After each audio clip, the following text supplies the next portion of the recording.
Let me start by welcoming everybody to what is the 19th annual Holocaust and Human Rights Interfaith commemoration this year at the Reformed Church where we all are. And we started each year with something very special. We started each year getting welcomed by a man who is standing to my left, who is a 97-year-old survivor who has more energy than most of us combined, Jack Pollock. So Jack, please welcome everybody.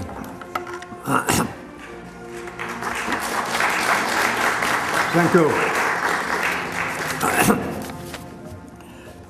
It is customary by now on the occasion of the Admiral Way, our neighboring towns are coming together on this special day, and I have the honor to introduce to you those students from our local schools who have been able to produce artwork, writings, poems, all pertaining to a certain period in mankind's existence, the Holocaust, as we observe tonight the 65th anniversary of its ending.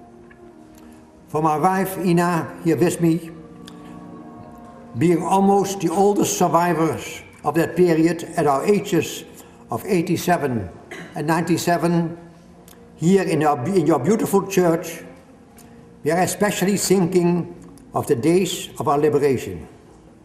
Ina, last week on Friday, April 13, by the US Army, and I on April 23, tomorrow, by the Russian Army in East Germany.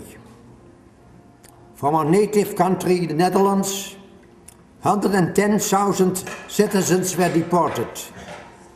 5,000 survived. You may understand how very special it is for us to be with you tonight.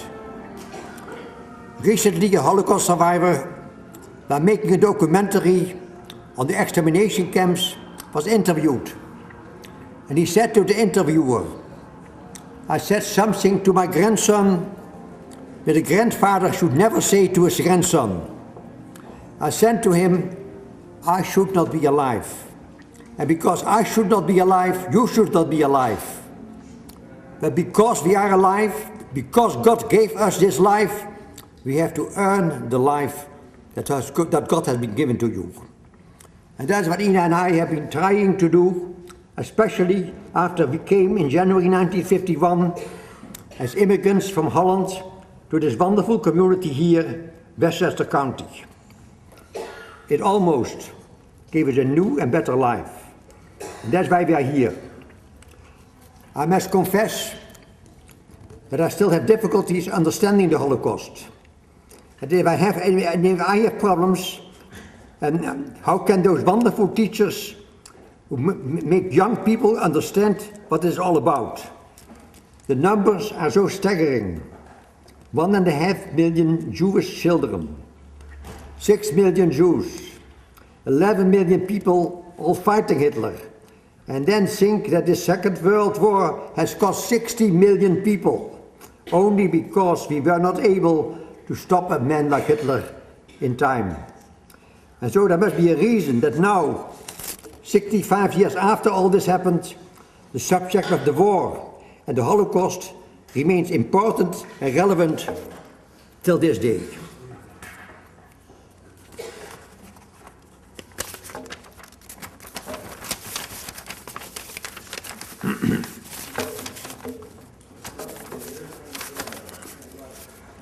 What you, our young children of our schools, have been able to produce is just a small segment what can and should be done. Most of you are going to college, and you will find that in many colleges and universities the Holocaust is a relevant subject in the curriculum and could turn out to be a valuable experience to draw from all of you in your future lives. Let me just mention to you the aspects of life that the Holocaust experience touches. It pertains to history, political science, the role of media, the subject of restitutions from banks, insurance companies, art, real estate, all who are involved in confiscation, genealogy, morality and the role of the churches, human failure of organizations as Red Cross and governments, and especially tonight, as we are conducting our service, we think how the established religious organizations could have been the savior of many who lived under the most horrible circumstances. So to you, our wonderful young people, thank you what you have produced for us tonight. But do not let your interest and involvement stop here. Just the spreading of the awareness how bad people can cause chaos in this world, hopefully spur others to act. I wanted to make this short, which is not very easy for me. But let me just finish to give you all the 6 lessons which we all have to be able to live to, and which I'm using in whatever I speak today. The first lesson is, and it's a lesson for young and old people, do not discriminate. The second lesson is, do not generalize. When one black does something bad, don't blame all the blacks. When one Jew does something bad, don't blame all the Jews. Just, even I, as a Holocaust survivor, do not blame the Germans anymore. I talk about it, those Germans. Don't be a bystander. Don't forget the world was a bystander from 1930 to 1940, and let this Holocaust happen. And I don't envy our president, who is in a very difficult position to make sure that there can't be another Holocaust. But the fourth lesson is, don't work for peace. My 5th lesson is a lesson which I learned the hard way by being in the concentration camp. Enjoy and appreciate the small things and simple things in life, but also think that many countries in the world don't have this appreciation of life. And finally, we are living in a wonderful country, and the United States of America is still the greatest country in the world. But we can only be strong and stronger and stronger if we learn all the lessons of the Holocaust. Thank you.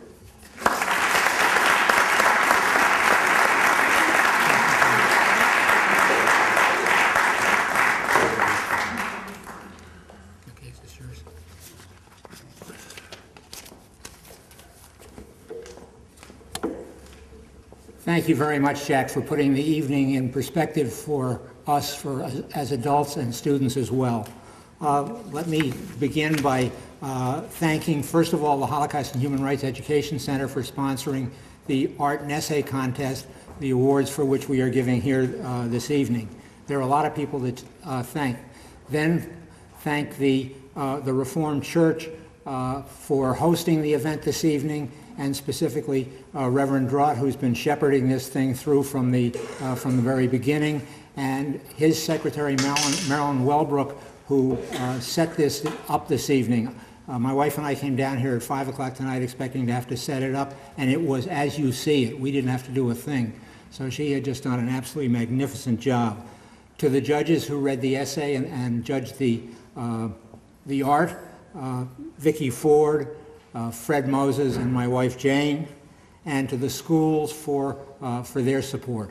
As we give out the awards, what we've asked and what we asked in the letters that we sent to the students is that as you come up and you receive your award, each of you say a few words about the piece of art or the essay that you wrote, about why you did it, what you think it means, and so forth, so that we can get an idea. The art is absolutely magnificent, as it always is. The essays were wonderful to read, and there were a number of poetry entries for which there is one award as well. So let me start with the art awards and start, pardon me, start with a special recognition, honorable mention to the students, the art students from the Tuckahoe High School who did the artwork that you see on the table, which is to my left, your right, which depicts the human suffering which took place after the awful earthquake in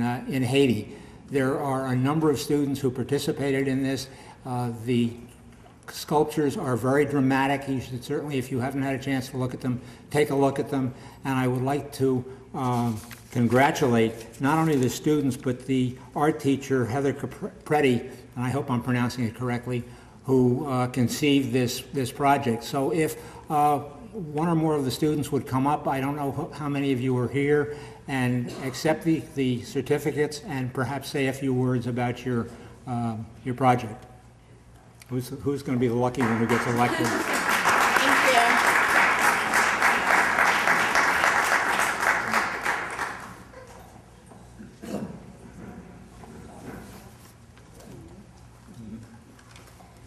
Hi, I'm Jeanette Ferrulo. I'm a freshman in Tuckahoe High School, and we would like to thank the Holocaust and Human Rights Education Center Committee for recognizing the Tuckahoe High School art students in their effort to bring awareness to the recent disaster in Haiti. Our sculptures were based on research we did about the human suffering, along with the basic human rights and freedoms that were taken away from the Haitian people. Through the creation of these abstract sculpture figures, students brought awareness to the local school community of the events which began on January 12, 2010. Thank you again on behalf of the Tuckahoe High School Art Department. There's a certificate here for you and for each of your students. Congratulations.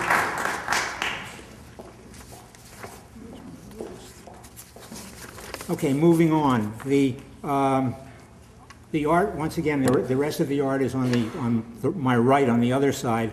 The third place art winner from Bronxville High School is Shay Brommuller with a piece which she entitled "It Starts With You." So, Shay.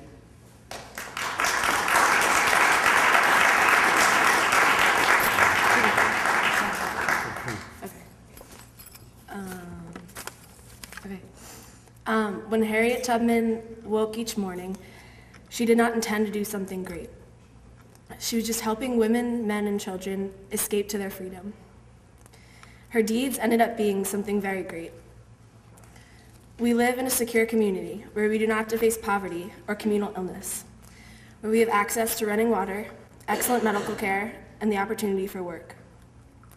We can go to sleep at night without the fear of being placed in a concentration camp. Then, as we look at ourselves in the global picture, we see problems that feel bigger than life. The world is so large and we are so small. Often we can find ourselves asking the question, what can I do to make a difference?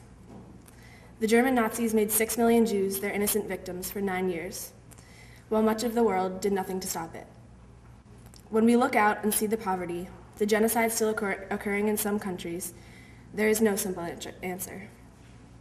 In my piece, Harriet Tubman, Gandhi, Martin Luther King Jr., Mother Teresa, and a soldier are displayed. These 5 people did not set out to do something great, but lived a life in hope and a life of faith. They attempted to do the right thing in their own way. If we try to be kind and live a principled life, that itself is a great thing. Everyone has the ability to do good each day. Daily choices such as these, if made well and over time, among all of us, can lead to greatness. We can end the genocide, feed the hungry, and we might have prevented 6 million precious souls from being murdered by the Nazis. In the midst of adversity, one person can make a difference. I can make a difference. We can all make a difference. Thank you very much.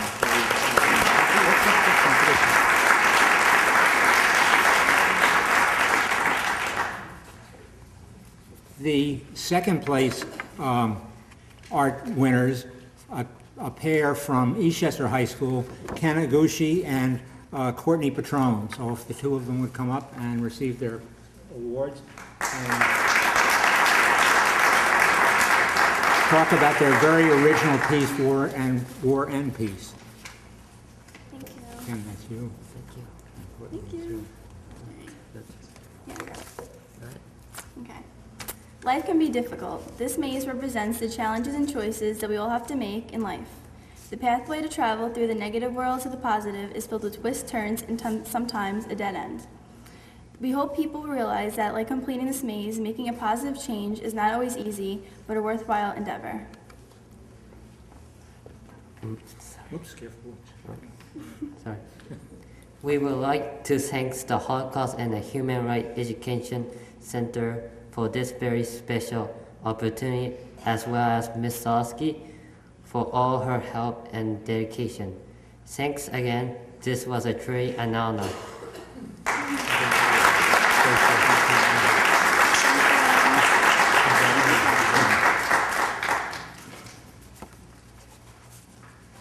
And the first place winner from Bronxville High School, Jake Burns, whose piece says, "Anybody can make a difference." Jake?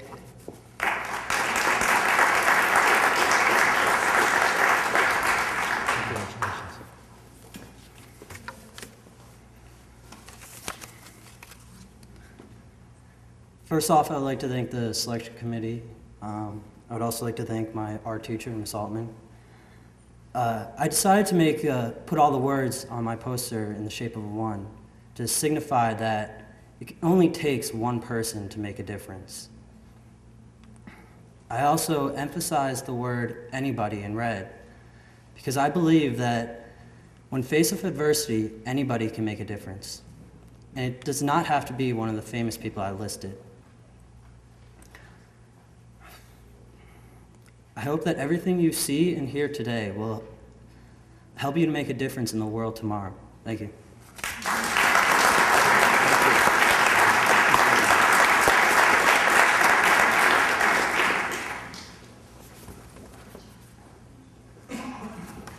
We had a number of poetry submissions as part of the contest this year, and rather than lump them in with the essays, we found one that we thought stood head and shoulders above the others, and therefore we are giving a poetry award, and that goes to Kate Bendlin from Tuckahoe High School. Kate?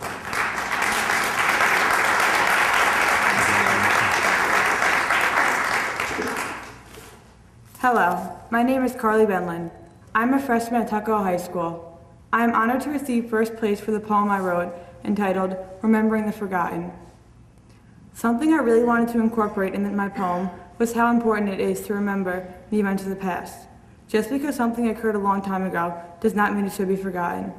We must follow the path set forth by those who came before us. We must honor their achievements and avoid making their mistakes. Most importantly, we must never forget the hardships they faced and remember that it is impossible to move forward without understanding the past. Thank you again for this honor.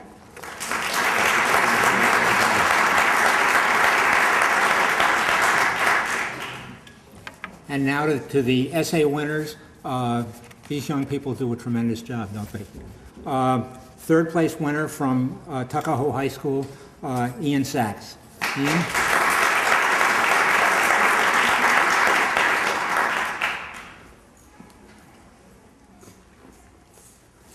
Good evening.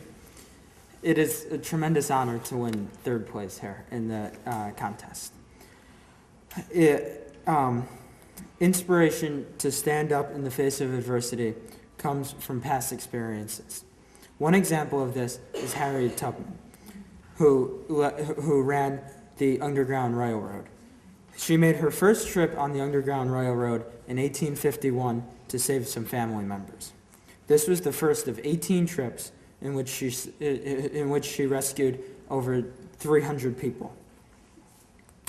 It is so impressive that she was able to do this because she was never caught, which if she was caught, then she would have most likely been jailed and possibly even killed. Though none of the trips that she made were ever so that included a lot of people, but they all added up and made a huge difference. Another example of this is Raoul Wallenberg.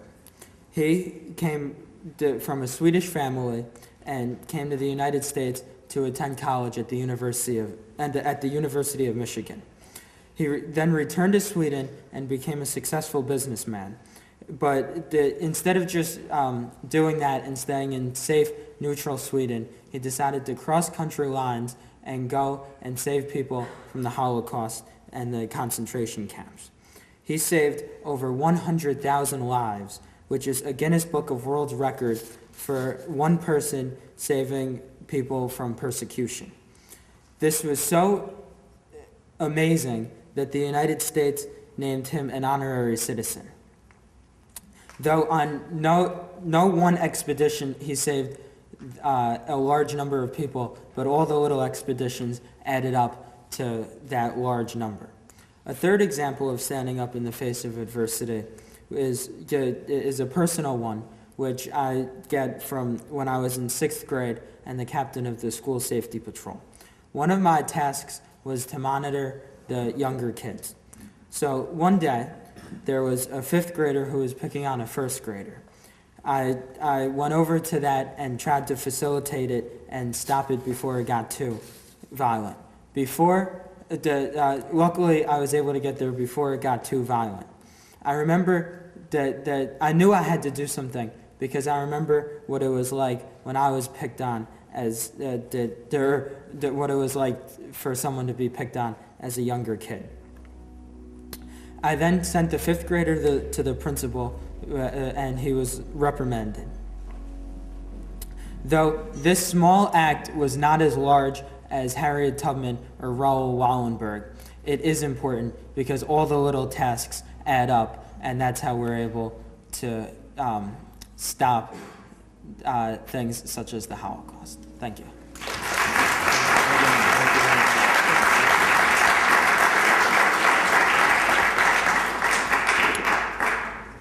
This is what we hope for, that everybody should be an upstander, everybody should be a rescuer. So congratulations, Ian. The second place essay winner from Tuckahoe High School is Caitlin Boyer. Caitlin?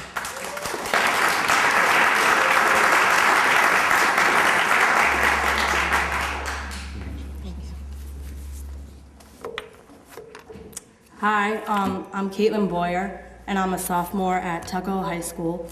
And I would first like to thank the Holocaust and Human Rights Education Center for this award.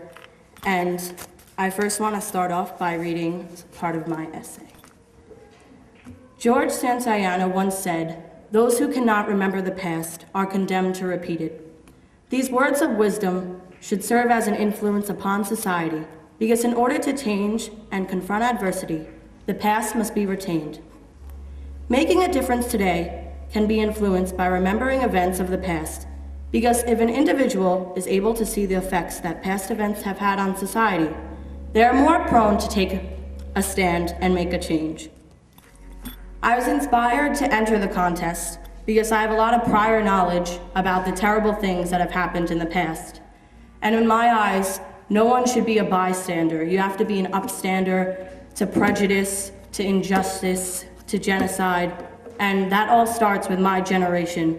And I think that if we remember the past things that happened, and if we take a stand now, it's not going to happen again. So thank you very much for this award.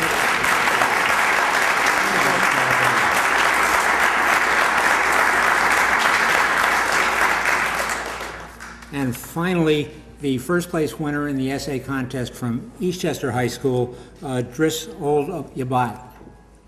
Driss?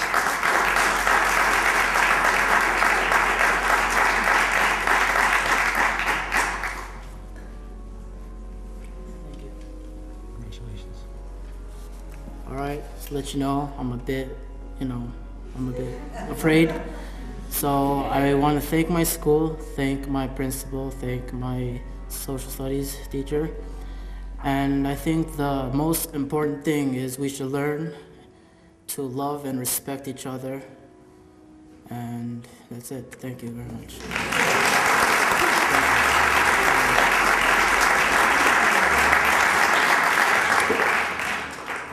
Congratulations to all of the winners and to all of the participants. Unfortunately, everybody couldn't get a first, second, or third prize, but everybody will receive a certificate, an honorable mention certificate, and we congratulate you on your participation. We appreciate your participation, and we hope to see you again next year.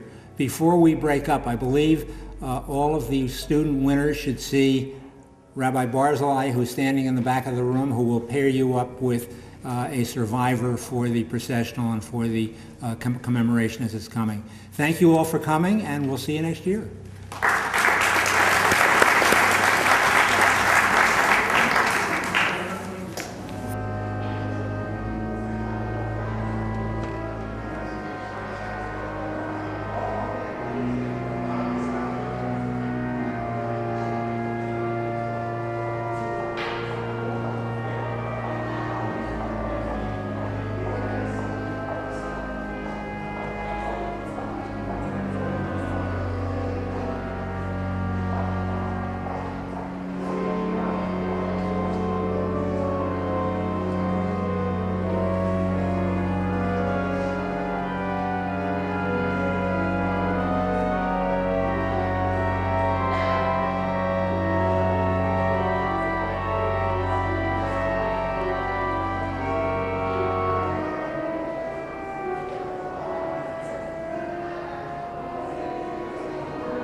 welcome to the Reformed Church of Bronxville, where this commemoration began 19 years ago.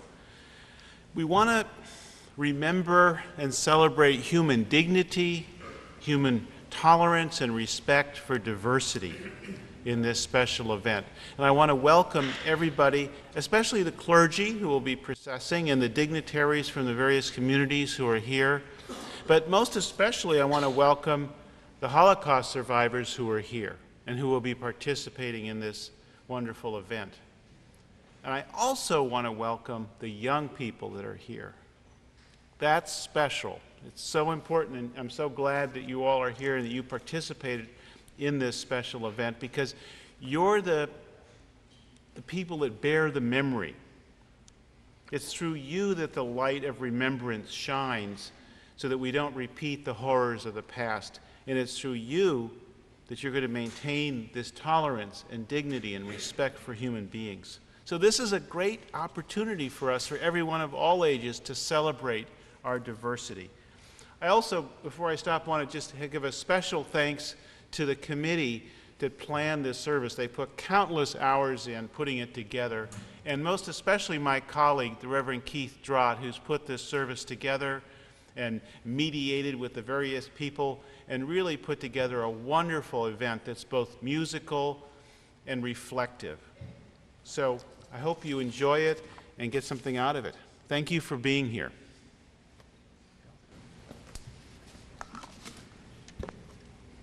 My name is William Barton, and I am a Bronxville Village trustee.